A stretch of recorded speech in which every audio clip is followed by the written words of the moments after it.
So ಇಲ್ಲಿಗೆ 14 ದಿನ ಆಯಿತು. ಸೊ 14 ದಿನ ನ್ಯಾಯಾಂಗ ಬಂಧನಕ್ಕೆ ನೀಡಲಾಗಿತ್ತು. ಇವತ್ತಿಗೆ ನ್ಯಾಯಾಂಗ ಬಂಧನ ಅವಧಿ ಮುಕ್ತಾಯವಾಗುತ್ತೆ. ಮತ್ತೆ ಕೋರ್ಟ್ಗೆ ಹಾಜರುಪಡಿಸಬೇಕಾಗುತ್ತೆ. ಕೋರ್ಟ್ ಏನು ಹೇಳುತ್ತೆ? ಬೇಲ್ ಕೊಡುತ್ತಾ ಇಲ್ಲ ಈ ವಿಚಾರದಲ್ಲಿ ಅವರಿಗೆ ಮತ್ತೆ ನ್ಯಾಯಾಂಗ ಬಂಧನವೇ ಆಗುತ್ತಾ? ಸೊ ಕೊಲೆ ಪ್ರಕರಣದಲ್ಲಿ ನಟ ದರ್ಶನ್ ಅಂಡ್ ಗ್ಯಾಂಗ್ ಸೆರೆವಾಸ, ದರ್ಶನ್ ಪರಪ್ಪನ ಅಗ್ರಹಾರ ಸೇರಿ ಇವತ್ತಿಗೆ 14 ದಿನ ಆಗೋಯ್ತು. ನಟ ದರ್ಶನ್ ನ್ಯಾಯಾಂಗ ಬಂಧನ ಅವಧಿ ಅಂತ್ಯವಾಗ್ತಾ ಇದೆ. ಸೊ ಇವತ್ತು ನ್ಯಾಯಾಧೀಶರ ಮುಂದೆ ನಟ ದರ್ಶನ್ ಹಾಜರುಪಡಿಸ್ತಾರೆ. ದರ್ಶನ್, ಪ್ರದೋಷ್, ಧನರಾಜ್, ವಿನಯನನ್ನ ಹಾಜರುಪಡಿಸಿ ವಿಡಿಯೋ ಕಾನ್ಫರೆನ್ಸ್ ಮೂಲಕ ಪೊಲೀಸರು ಹಾಜರುಪಡಿಸಲಿದ್ದಾರೆ. ಈಗಾಗಲೇ ಪವಿತ್ರ ಗೌಡ ನ್ಯಾಯಾಂಗ ಬಂಧನ ವಿಸ್ತರಣೆಯನ್ನ ಮಾಡಲಾಗಿದೆ. ಸೊ ಹಾಗಾಗಿ ಇವರಿಗೂ ಕೂಡ ನ್ಯಾಯಾಂಗ ಬಂಧನ ವಿಸ್ತರಣೆ ಆಗುವಂತ ಸಾಧ್ಯತೆ ಇದೆ. ಸೊ ಹೊಸ ನಮ್ಮ ನ್ಯಾಯ ವ್ಯವಸ್ಥೆ ಈಗ ಬದಲಾವಣೆ ಆಗಿರೋದು. IPC ಸೆಕ್ಷನ್ ಬದಲಾಗಿ ನಮಗೆ BNS ಏನು ಬಂದಿದೆ, ಭಾರತೀಯ ನ್ಯಾಯ ಸಂಹಿತೆ. ಈ ಪ್ರಕಾರದಲ್ಲಿ ಈಗ ನ್ಯಾಯಾಧೀಶರ ಮುಂದೆ ಹೋಗಲೇಬೇಕು ಅಂತ ಏನಿಲ್ಲ. ವಿಡಿಯೋ ಕಾನ್ಫರೆನ್ಸ್ ಮೂಲಕವಾಗಿಯೇ ನ್ಯಾಯಾಧೀಶರ ಮುಂದೆ ಹಾಜರುಪಡಿಸಬಹುದು. ಹಿಂದೆನೂ ಅವಕಾಶ ಇತ್ತು ತುಂಬ ರೇರ್ ಆ್ಯಂಡ್ ರೇರೆಸ್ಟ್ ಕೇಸ್ಗಳಿಗೆ. ಈಗಲೂ ಸಹ ಅಷ್ಟೇ, ನ್ಯಾಯಾಧೀಶರ ಮುಂದೆ ಹೋಗಿ ಅವರನ್ನೇ ಕರ್ಕೊಂಡೋಗಿ ಹಾಜರುಪಡಿಸಬೇಕಾಗಿಲ್ಲ. ವಿಡಿಯೋ ಕಾನ್ಫರೆನ್ಸ್ ಮೂಲಕವಾಗಿ ಹೇಳಿ ಅವರ ನ್ಯಾಯಾಂಗ ಬಂಧನವನ್ನು ವಿಸ್ತರಣೆಯನ್ನು ಮಾಡಿಕೊಳ್ಳಬಹುದು. ಅದು ಬಹುದೊಡ್ಡದಾಗಿ ಅವಕಾಶ ಸಿಗ್ತಾ ಇದೆ. ಸೊ ಹಾಗಾಗಿ ಇವತ್ತು ನ್ಯಾಯಾಂಗ ಬಂಧನ ಅವಧಿ ವಿಸ್ತರಣೆ ಆಗುತ್ತಾ? ಕಾರಣ ಪವಿತ್ರ ಗೌಡ ನ್ಯಾಯಾಂಗ ಬಂಧನ ಈಗಾಗಲೇ ವಿಸ್ತರಣೆ ಆಗಿದೆ. ಅವರು A1 ಆದರೆ A2 ದರ್ಶನ್ ಆಗಿದ್ದಾರೆ. ಹಾಗಾಗಿ ಅವರಿಗೆ ನ್ಯಾಯಾಂಗ ಬಂಧನ ಆಗಿರೋದ್ರಿಂದ ಇವರಿಗೂ ಕೂಡ ಮತ್ತೆ ನ್ಯಾಯಾಂಗ ಬಂಧನ ವಿಸ್ತರಣೆ ಆಗುವಂತ ಸಾಧ್ಯತೆನೇ ತುಂಬಾ ಹೆಚ್ಚಾಗಿದೆ.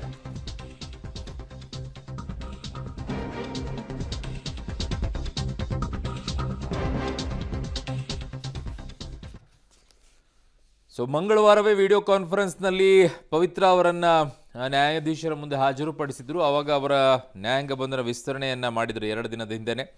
ಸೊ ಇವತ್ತು ವಿಡಿಯೋ ಕಾನ್ಫರೆನ್ಸ್ ಮೂಲಕವಾಗಿ ಪವಿತ್ರ ಗೌಡ ಬರಬೇಕಾದಂಥ ಅಗತ್ಯತೆ ಇಲ್ಲ. ಕಾರಣ ಇಷ್ಟೇ, ಈ 4 ಏನಿದ್ದಾರೆ, ದರ್ಶನ್, ಪ್ರದೋಷ್, ಧನರಾಜ್ ಮತ್ತು ವಿನಯ್, ಇವರಿಗೆ ಎಕ್ಸ್ಟೆಂಡೆಡ್ ಪೊಲೀಸ್ ಕಸ್ಟಡಿ ಆಗಿ ಹೋಗಿತ್ತು. ಇನ್ನೊಂದು 2 ದಿನ ಎಕ್ಸ್ಟ್ರಾ ಇವರಿಗೆ ಪೊಲೀಸ್ ಕಸ್ಟಡಿ ಕೊಟ್ಟಿದ್ರು. ಇನ್ನುಳಿದಂಥ ಎಲ್ಲ ಆರೋಪಿಗಳೇನಿದ್ರು A1 ಆರೋಪಿ ಮತ್ತು A6, A7 ಇವರೆಲ್ಲ ಇದ್ದಾರಲ್ಲ, ಅದರಲ್ಲಿ ಅವರನ್ನು ನ್ಯಾಯಾಂಗ ಬಂಧನಕ್ಕೆ ಆವಾಗಲೇ ಮೊದಲೇ ಕೊಟ್ಟಾಗಿತ್ತು.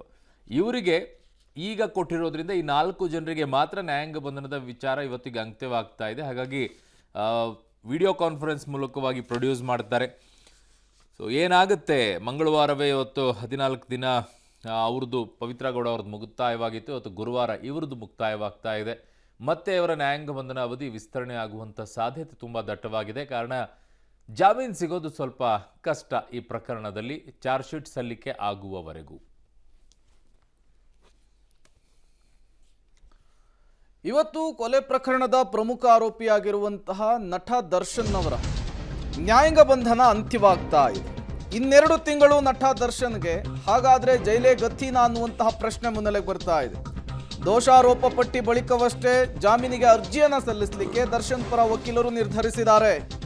ನಿನ್ನೆ ದರ್ಶನ್ ಭೇಟಿ ಮಾಡಿದಂತಹ ವಕೀಲರ ತಂಡ ಜಾಮೀನಿನ ಬಗ್ಗೆ ನಟ ದರ್ಶನ್ ಜೊತೆಗೆ ಚರ್ಚೆಯನ್ನು ಕೂಡ ನಡೆಸಿದೆ. ದೋಷಾರೋಪ ಪಟ್ಟಿಯ ಬಳಿಕ ಜಾಮೀನಿಗೆ ಅರ್ಜಿ ಹಾಕುವ ಬಗ್ಗೆ ದರ್ಶನ್ ಜೊತೆಗೆ ಮಾತುಕತೆಯನ್ನು ನಡೆಸಿದ್ದಾರೆ.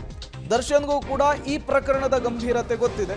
ಹಾಗಾಗಿ ಅರ್ಜೆಂಟ್ ಮಾಡೋದು ಬೇಡ, ನಿಧಾನವಾದರೂ ಪರವಾಗಿಲ್ಲ, ನನಗೆ ಬೇಲ್ ಕೊಡಿಸಿ ಅಂಥೇಳಿ ವಕೀಲರ ಬಳಿ ಕೇಳ್ಕೊಂಡಿದ್ದಾರಂತೆ. ಶತಾಯಗತಾಯ ದರ್ಶನ್ ಅವರನ್ನು ಹೊರತರಲಿಕ್ಕೆ ಬೇಕಾದಂತಹ ಸಿದ್ಧತೆಯನ್ನು ದರ್ಶನ್ ಪರ ವಕೀಲರು ಮಾಡ್ಕೊಳ್ತಾ ಇದ್ದಾರೆ.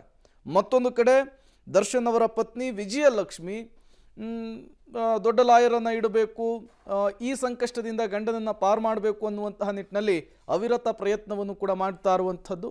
ಮೊನ್ನೆ ಅಷ್ಟೇ ದರ್ಶನ್ ಫ್ಯಾಮಿಲಿಯ ಸದಸ್ಯರು ಕೂಡ ಪರಪ್ಪನ ಅಗ್ರಹಾರದ ಜೈಲಿನಲ್ಲಿ ದರ್ಶನ್ ಅವರನ್ನು ಭೇಟಿ ಮಾಡಿದಂತಹ ಸಂದರ್ಭದಲ್ಲಿ ಜಾಮೀನಿನ ವಿಚಾರಕ್ಕೆ ಸಂಬಂಧಪಟ್ಟಂತೆ ಈಗಾಗಲೇ ಮಾತನಾಡಿದ್ದಾರೆ.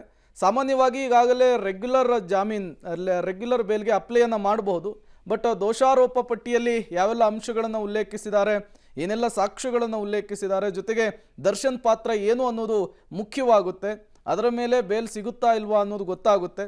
ಹಾಗಾಗಿ ವಕೀಲರು ಈ ಚಾರ್ಜ್ ಶೀಟ್ ಸಲ್ಲಿಕೆಗಾಗಿ ಕಾಯ್ತಾ ಇದ್ದಾರೆ.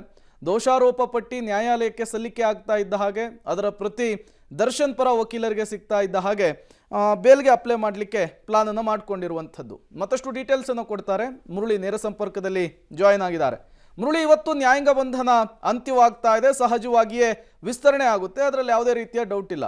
ಬಟ್ ಜಾಮೀನಿನ ವಿಚಾರಕ್ಕೆ ಸಂಬಂಧಪಟ್ಟಂತೆ ಒಂದಿಷ್ಟು ಪ್ರಶ್ನೆಗಳಂತೂ ಸಹಜವಾಗಿಯೇ ಕುತೂಹಲ ಕಾರಣವಾಗ್ತಾ ಇದೆ. ದರ್ಶನ್ ಅವರಿಗೆ ಬೇಲನ್ನು ಕೊಡುವಂತಹ ನಿಟ್ಟಿನಲ್ಲಿ ಈ ದೋಷಾರೋಪ ಪಟ್ಟಿ ಎಷ್ಟು ಮುಖ್ಯವಾಗುತ್ತೆ ಅಂಥೇಳಿ ಮುರಳಿ?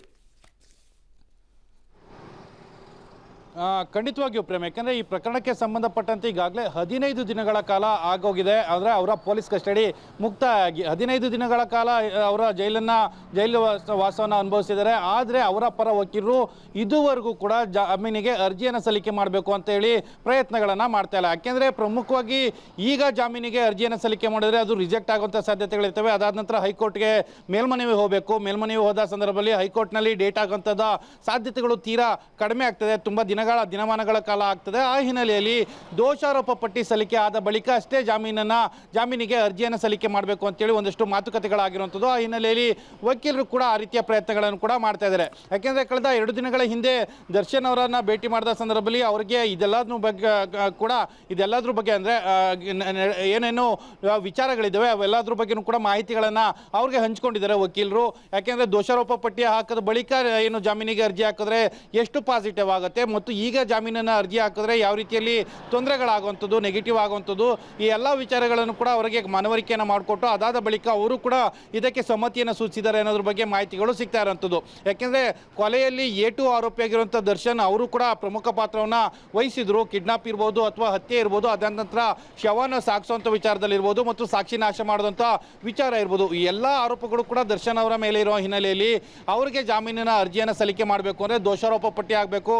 ದೋಷಾರೋಪ ಪಟ್ಟಿಯಾದ ಬಳಿಕ ಅದರಲ್ಲಿರುವಂಥ ಒಂದಷ್ಟು ವಿಚಾರಗಳೇನು, ಅದಾದ ನಂತರ ಯಾವುದೇ ಒಬ್ಬ ಆರೋಪಿ ನ್ಯಾಯಾಂಗ ಬಂಧನದಲ್ಲಿದ್ದ ಸಂದರ್ಭದಲ್ಲಿ ದೋಷಾರೋಪ ಪಟ್ಟಿಯಾದ ಬಳಿಕ ಅದರ ತನಿಖೆ ಒಂದು ಹಂತಕ್ಕೆ ಮುಕ್ತಾಯ ಆಗಿದೆ, ಆತನನ್ನು ಮತ್ತೆ ನ್ಯಾಯಾಂಗ ಬಂಧನದಲ್ಲಿ ಇರಿಸುವಂಥದ್ದು ಸರಿಯಲ್ಲ ಅಂತೇಳಿ ಜಾಮೀನಿಗೆ ಅರ್ಜಿಯನ್ನು ಸಲ್ಲಿಕೆಯನ್ನು ಮಾಡ್ತಾರೆ. ಆ ಸಂದರ್ಭದಲ್ಲಿ ಜಾಮೀನು ಸಿಗುವಂಥ ಸಾಧ್ಯತೆಗಳು ಹೆಚ್ಚಿರುವಂಥದ್ದು.